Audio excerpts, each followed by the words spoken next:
Today's video is sponsored by Movie Palette, where you can get a really awesome piece of canvas art like the one I have right here that is centered around movies and movie lovers, and you can get it for cheap, but you gotta wait to find out at the end of the video. Black Panther Wakanda Forever is beautiful. This is going to be a spoiler review, so before I go any further, if you don't want to be spoiled, go watch the movie and come back later. This film had an impossible task. When the news came out that Marvel Studios would not be recasting T'Challa, Ryan Coogler and co. needed to figure out how they could tackle the death of the beloved Chadwick Boseman, making it make sense and, most importantly, making it a fitting send-off for Chadwick as T'Challa. I personally believe that Marvel made the right choice and knew that Coogler and the cast and crew were capable because they loved their brother and wanted to do him justice. This is a beautiful movie, not just as a memorial to a beloved friend, but for the future of the Marvel Cinematic Universe.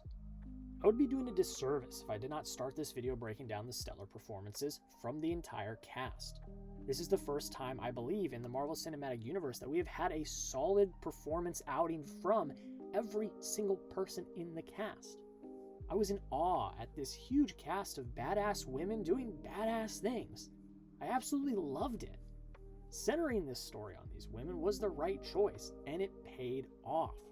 The biggest standouts of this project have to be Letitia Wright and Angela Bassett.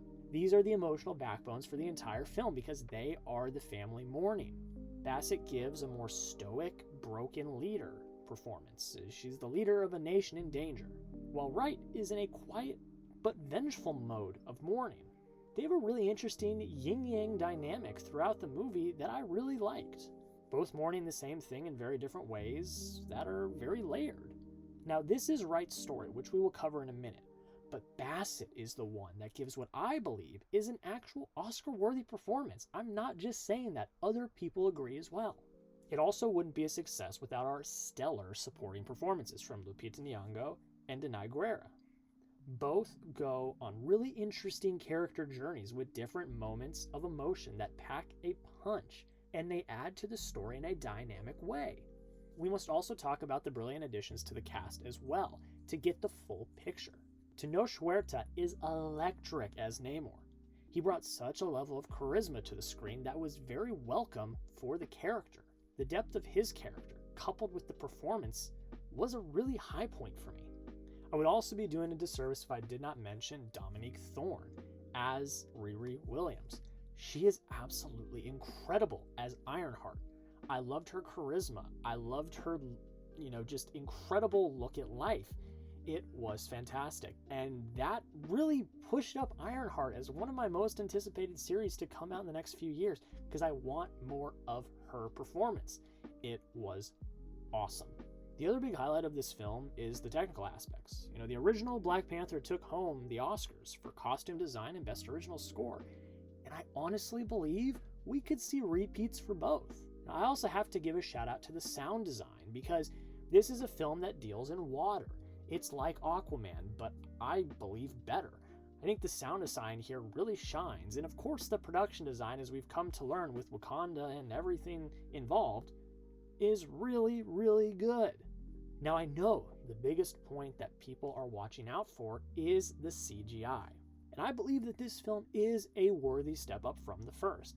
It's not perfect in any way possible. We already know about the CGI shortages and the overworking. We know about those issues. But I certainly believe it was a much better step than the first one.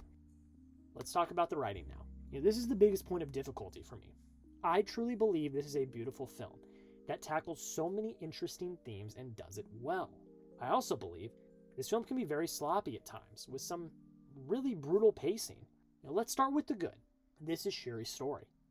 We do examine Wakanda as a whole and how all of our favorite characters are handling the death of T'Challa, but we spend the most time with Shuri and her emotional struggles.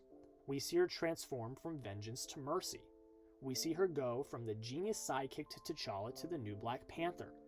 Her development is beautiful. Wakanda Forever is a story about grief, both in terms of Shuri and Namor. They have really great parallel dynamics here. That's why they work so well in the scenes where they're together. It shows how people respond differently to the grief that we've talked about, and what we will do to overcome and move on. In Shuri's terms, she was dealing in vengeance. She even says in the movie when she thinks about T'Challa, she wants to see the world burn. Does that sound familiar? You know where I'm going with this.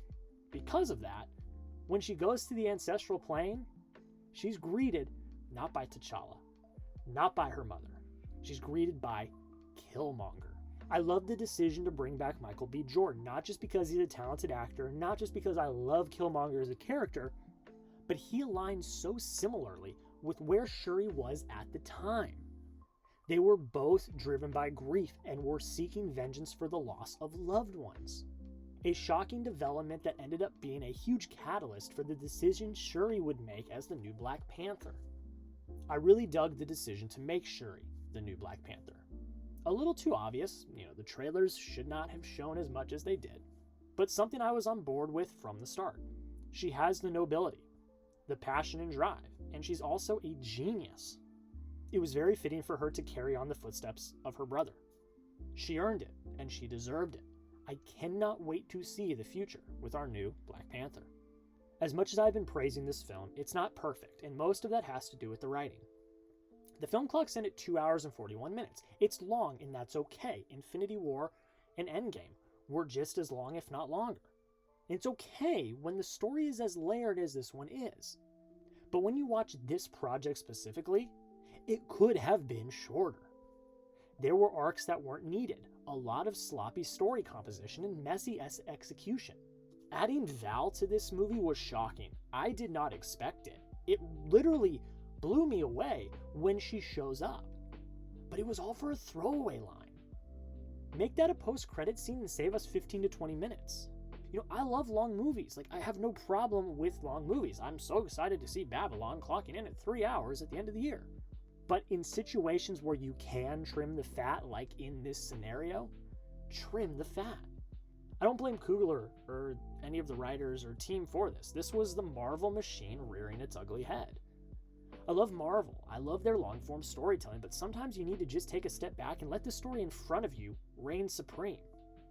You can set up the future in other ways without disturbing an extremely emotional story of grief. There's no doubt that Phase 4 has been a massive disappointment after the high of Avengers Endgame. But thankfully, Black Panther Wakanda Forever was, in my opinion, a very solid conclusion to said phase. Now at the core, this is about Chadwick Boseman and T'Challa. I believe this was a perfect send-off for both. They treated the character of T'Challa with care. They set up his legacy in the long term with the post-credit scene, which I loved, by the way. It was also a fitting send-off for the real-life friend in Chadwick. There were many moments here that didn't feel like they were addressing the MCU character. It felt like they were addressing their friend in real life. I loved these moments and respected the choices. You felt the passion from every single person involved. You saw it in the interviews. You saw it in the movie. This was a passion project for everyone. They wanted to do right by Chadwick. You felt it, and I really, really loved it. Black Panther Wakanda Forever has its problems. But in the end, the amazing performances, the fitting conclusion for Chadwick Boseman, and the beautiful look at grief make this one of the best things the MCU has released in years. And one of the most beautiful things that I think will ever be made in this universe. Hey, how's it going, everybody? End of video Jack here. Thank you all so much for watching whatever video you just watched. I really appreciate it. Don't know what video it is because I filmed this ahead of time, but I appreciate it nonetheless. But today, before you go, we got a package to unbox, and I'm going to tell you about a new sponsor on the channel that you can get yourself some pretty cool swag as well. But basically what happened as I'm unboxing this, the people over at Movie Palette reached out and said, hey Jack, we want to send you a free palette of your choosing, and all you have to do is talk about it on your video. And yeah, and I replied, bet. So they sent me over my very own Movie Palette, one that I got to choose, and I got a special deal that I'll tell you at the end of this where you can get your own and you can get it for cheap. So I'm going to take it out of the box. Oh yeah. So basically, if you don't know what Movie Palette is, it is a canvas piece of art that encapsulates the color palette of any movie you want. You go to their website, moviepalette.com. They have a huge selection of palettes for you. Please excuse me while I rip this bad boy open so I can get it out and show it to you guys. This thing looks amazing. I knew it would because I know that Movie Palette has very high quality product, and they always look great. So I'm gonna take the palette out, move it away. I'm gonna take the wrap off of it so we can get the full effect. And like I said, canvas pieces of art that encapsulate the color palette of your favorite movie. Can you guys guess? Go into the comments and guess what movie this is before I reveal it to you. If you know me, you probably know we're going, of course, with La La Land. We had to. And this is a beautiful piece of art from Movie Palette. And if you go to Movie Palette right now and you go get your own palette, you can use code JACK15. What happens when you use code JACK15? You get 15% off your order, which I think is pretty cool. And it also supports me and it supports the channel. Thank you all so much for watching. Thank you to Movie Palette for sending me over my own palette and for supporting the channel. I really do appreciate it. None of this would happen if it wasn't for you guys supporting the channel. It means the absolute world. Thank you all for watching, and we'll see you in the next video.